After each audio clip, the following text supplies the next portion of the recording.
Harper has consistently, we're going to stop this interview if you're going to keep attacking my colleagues.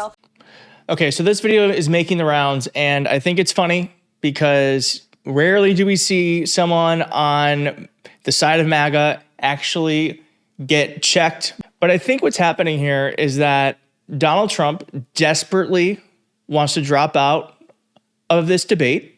I think he's terrified of debating Joe Biden. And this was a manufactured drama in order to create an excuse so that Donald Trump, if he feels like it, could drop out. And she was on Steve Bannon a little bit later where Steve Bannon kind of floated that. I'm going to show you that clip in a bit. But remember, Donald Trump went all of last year without doing one debate. Not one. And then multiple times, Donald Trump said that he was going to go on the stand for his criminal trial for the sexual assault lawsuit that was against him. So wild that is the candidate for the presidency for the Republican side, that is just a basic fact. Anyway, he said he was going to go on the stand and defend himself. He never did. He backed down. I think right now, Biden needs this debate more than Trump, sadly, because there is this media narrative that Joe Biden is senile or he's not there. And of course, I mean, I'm going to show you this. I tweeted this. I'm gonna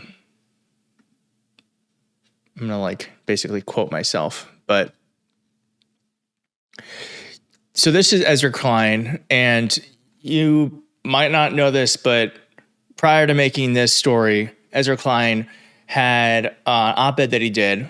Ezra Klein said, Democrats have a better option than Biden. It requires them to embrace an old-fashioned approach to winning a campaign. Okay, so Ezra Klein wrote that. I don't know if he wrote it or it was a podcast, but then the State of the Union happened. And when the State of the Union happened, everyone was like, oh my God, Joe Biden still got it. The expectations were so low for Biden because most Republicans who pay attention to the media and right-wing media ecosystem, they think Joe Biden is a walking corpse. That's what they think. And so when Joe Biden got on stage, crushed the State of the Union, it was like one of those things where like we all had a shared reality for about an hour. I think January 6th was one of those too. This is the thing where everyone in politics has a shared reality.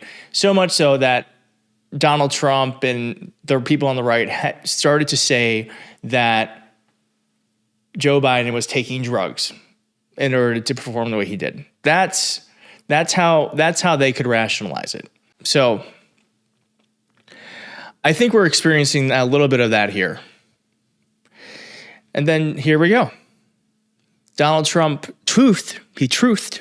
He doesn't tweet because he got banned from Twitter. He truthed. Drug test for crooked Joe Biden? I would, also, immediately agree to one. They are, like this guy said, cowardly chicken Trump and his team want to drop out of the debate so bad. And I think that's right. All right, now I want to show you this clip. Don't judge the clip's quality because I literally recorded it with my phone because I don't have fancy screen recording software. But hopefully the sound is good. But here's the reason why I had this. Because Donald Trump's former doctor was on Fox News yesterday.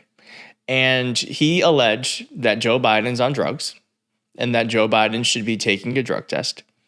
What I think he did, because every Republican accusation is actually confession, I think he actually said what he would do for Trump. So watch this clip.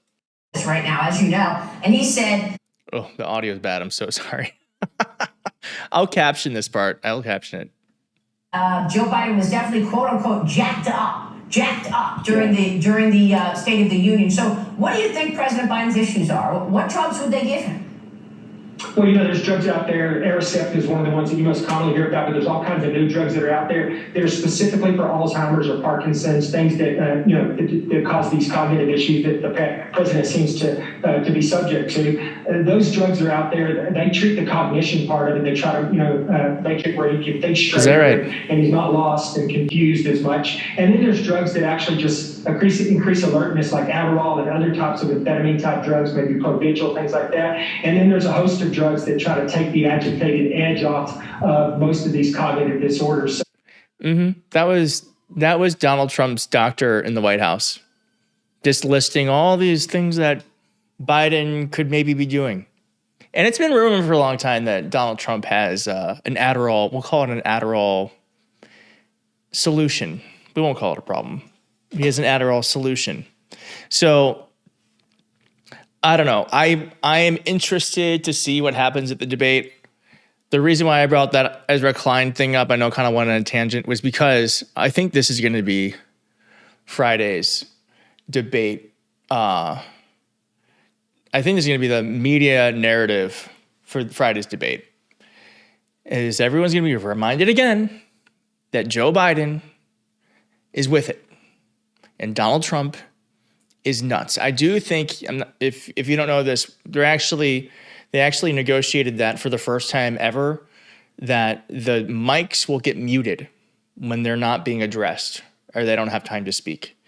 And I am on the fence about whether or not that's a good thing. I think it's actually going to help moderate Trump, make him look less crazy. So let's see about that. But my sense of this thing is that Biden's going to run away with it. He's going to wow everyone again. And he is going to hopefully prove that he is ready for another 4 years. I'm going to leave you with this. I love this. I'm just surfing the web with you guys right now. I love this. Look at what Nicole Wallace said she would give if she were giving Joe Biden debate advice. Let's watch this. I prepared a lot of folks who weren't great at debating. And what you need is a self-own. And I think in this moment, Joe Biden has to go out there with a self-own on the age thing. I mean, I'm so old, I may not make it through the next 90 minutes without needing to sit down taking a sip of water. But I'll never disgrace the office of the presidency. I'll never hand state secrets over to the enemy. I'll never call Vladimir Putin a really smart guy. I'll never frame a love letter from Kim Jong-un. In fact, Kim Jong-un hates my guts. You know why? Because I call him an evil dictator, not the love of my life. I mean, he has to come in there and punch him in the face with his own boast. Trump boasts about things that are traitorous. Trump boasts about things that are disgusting. Trump boasts about grabbing women between the legs. And if Biden doesn't go in there and punch him in the face with his own things he's proud of, then the thing is lost before it starts. Whoa. I prepared a lot. That, I agree. Nicole Wallace, random liberal savior when she's a Republican. Okay. That is all I have. Do you like my haircut? I will, I'm debating live streaming the debate. I'm debating live streaming the debate. So, I might do it. I think you might get a copyright strike. I'm trying to figure out if there's a smart way I can do it and not get a copyright strike. But I don't know. We'll see. I might do it on TikTok or Instagram, or I'll do it here.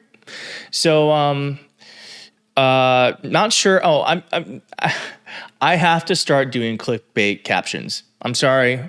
Everyone does them. I got to do them. So it's gross. It's gross, but I'm going to do them. So if you see a clickbait caption, please know that I'm doing it because I'm being smart, not because I hate that is what you got to do, but you got to just, if we're going to grow this thing and give people the right message, then we got to make sure people are clicking. And so in order to get people to click, you got to, maybe we'll call it click food. Bye. I don't know what's wrong with you young people. You think you just fell out of a coconut tree?